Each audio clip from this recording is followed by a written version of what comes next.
五一遊行期間，懷疑中流彈受傷嘅本澳男子已經由山頂醫院轉送到鏡湖醫院，被經接受咗手術，將喺左胸嘅金屬異物取出。傷者而家已經清醒，情況穩定。院方同時發現傷者左肩背部嘅位置有一個約1公分嘅傷口。李麗祥報道。五一大遊行，警民雙方因路線問題多次發生激烈衝突。為咗控制場面，有警員曾經向天開5槍。警方事後話，呢名警員係為免跌倒嘅婆婆被人踐踏受傷，先至開槍警告後面嘅大批遊行人士。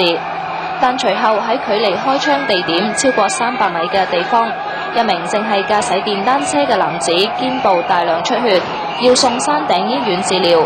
佢嘅太太聲稱當時目睹有物件飛向丈夫嘅背部。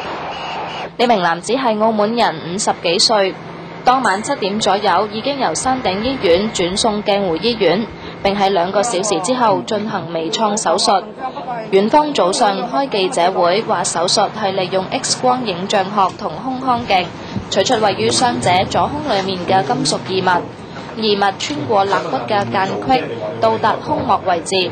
院方同時發現傷者嘅左肩有一個1公分大嘅傷口。我哋喺嗰個左肩背部嘅地方咧，就係見到有一個傷口，係啦，左肩背部先見到個傷口，咁就呢個傷口同我哋手術嘅地方嘅異物有冇直接嘅關係咧？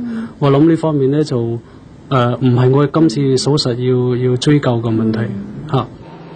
陳大業話：預計傷者能夠喺7至10日內出院，又話暫時未發現有後遺症嘅可能性。咁至於喺傷者體內攞翻出嚟嘅金屬異物係咪就係子彈？院方就話已經立即交翻俾警方，現不作揣測。而有議員就表示，一旦證實傷者嘅傷係由警方開槍造成，警方必須要負上全部責任。如果呢啲槍咁樣發射之後，竟然令到市民係受流彈受傷嘅話咧，呢個更加係我覺得警方需要負全部責任咯。澳門電視台記者李麗祥報道。